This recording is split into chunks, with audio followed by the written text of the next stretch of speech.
Pilu, seorang PMI Taiwan dipulangkan dalam keadaan sakit dan harus didampingi dengan tim medis. Berita yang kedua, pekerja migran asing di Taiwan protes mengenai pemungutan biaya ilegal oleh agensi.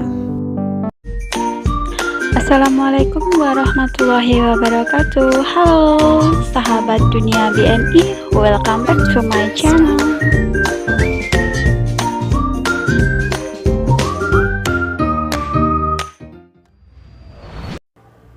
Kasihan sekali teman-teman, seorang PMI Taiwan ya, kondisinya sangat memprihatinkan. PMI ini dipulangkan dalam keadaan sakit dan harus didampingi dengan tim medis. Video ini viral dalam beberapa hari terakhir dan pertama kali diunggah di TikTok ya, di akunnya Fahmi Hussein 82. Dikatakan bahwa PMI ini mengalami sakit komplikasi, ada sakit jantung, ginjal, dan juga sesak nafas ya. Makanya pada saat dievakuasi pulang ke Indonesia itu harus menggunakan alat bantu pernapasan dan perlengkapan alat-alat medis lainnya.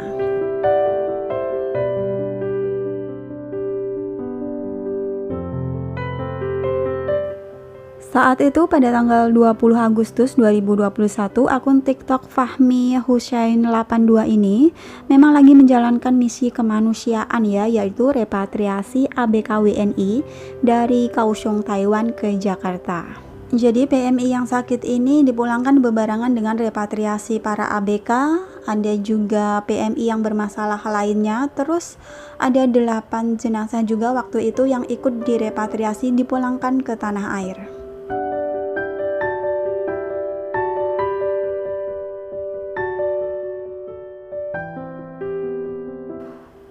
Berita mengenai repatriasi ABK dan juga PMI lainnya termasuk 8 jenazah ini sudah pernah saya up di YouTube ini ya. Jadi buat teman-teman yang selalu mengikuti channel Dunia BMI pasti udah tahu beritanya.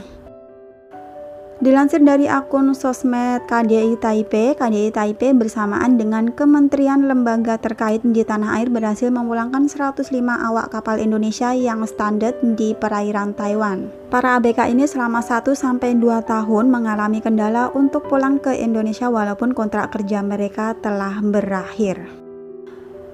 Serangkaian upaya negosiasi oleh tim Satgas KDI Taipei yang dipimpin oleh Wakil Kepala KDI Taipei Teddy Surahmat kepada otoritas Taiwan berhasil menyepakati pelaksanaan repatriasi dimaksud pada tanggal 20 Agustus 2021. Pelaksanaan operasi repatriasi di Taiwan yang dimulai dengan proses penjemputan ABK ke semua kapal, pemeriksaan kesehatan registrasi, pemeriksaan dokumen perjalanan di pelabuhan Kaohsiung dan transportasi lokal ke bandara.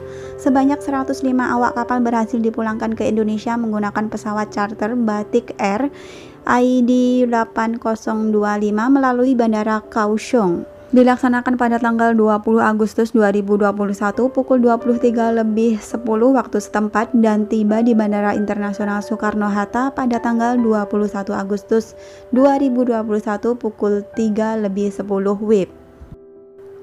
Bersama dalam pesawat khusus atau charter tersebut turut dipulangkan 1 WNIO atau PMIB sakit berat atas nama Ananda Tuti Juhaiti, lalu ada 2 PMI sakit ringan, 3 orang WNIO atau PMIB, 5 WNIO dan beserta anaknya, serta 8 jenazah WNI.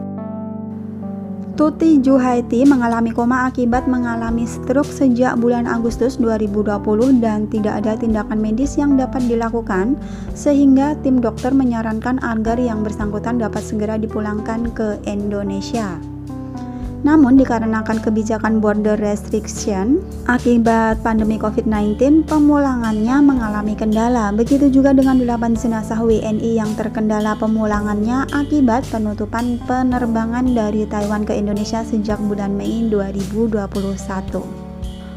Proses repatriasi tersebut dengan pembiayaan penuh oleh negara antara lain menyediakan pesawat charter yang dibiayai sepenuhnya oleh Kementerian Luar Negeri. Dan misi repatriasi WNI termasuk pemulangan jenazah ini merupakan bentuk kehadiran negara dan cerminan upaya yang dilakukan pemerintah untuk menjamin terlaksananya pelayanan dan perlindungan bagi seluruh WNI di luar negeri.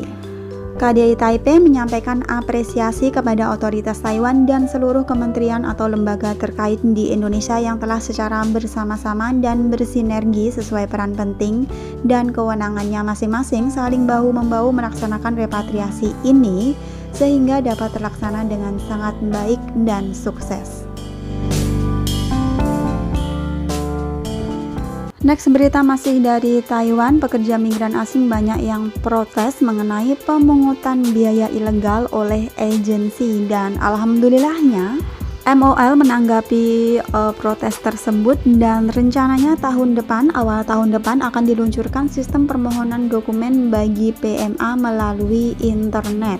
Jadi kalau sistem ini diluncurkan, maka teman-teman bisa melakukan permohonan dokumen secara mandiri ya, tidak perlu merepotkan agensi dan tidak perlu membayar agensi untuk melakukan permohonan dokumen tersebut. Makanya akan mengurangi kesempatan agensi untuk eksploitasi kepada pekerja migran asing dengan meminta pembiayaan yang di luar peraturan.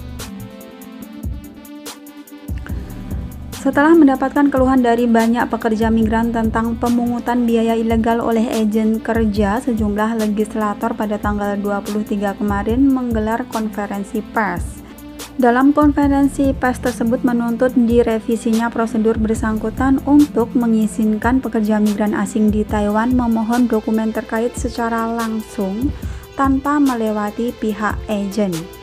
MOL pun telah setuju sistem permohonan melalui internet untuk PMA akan diluncurkan pada awal tahun depan. Eksploitasi PMA oleh agen kerja saat pergantian majikan kerap terjadi. Sambil mempertunjukkan tangkapan layar, legislator Lin Chuyin membeberkan bagaimana lebih dari 10 PMI dimintai biaya tambahan oleh pihak agen saat pergantian kerja atau majikan. Bahkan ada seorang PMA dari Vietnam yang dimintai 10.000 NT dolar untuk mendapatkan izin pergantian kerja. Padahal menurut Undang-Undang Jasa Kerja dan regulasi bersangkutan lain, pihak agen hanya bisa memungut biaya pelayanan sebanyak 1.500 hingga 1.800 per bulan, berarti semuanya telah melanggar hukum. Cegah eksploitasi agen, legislator tuntut peninjauan pergantian majikan.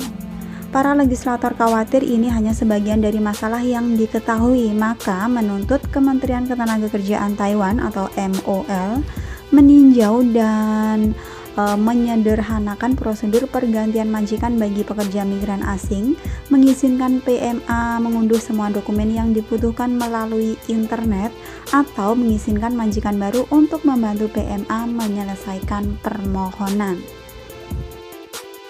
MOL akan luncurkan sistem permohonan dokumen bagi pekerja migran asing tahun depan. Menurut pejabat MOL, sebuah sistem baru akan diluncurkan awal tahun depan mengizinkan pekerja migran asing untuk memohon dokumen bersangkutan melalui internet, mengurangi kesempatan eksploitasi bagi para agen. Thanks for watching and see you next video. Wassalamualaikum warahmatullahi wabarakatuh. Bye bye.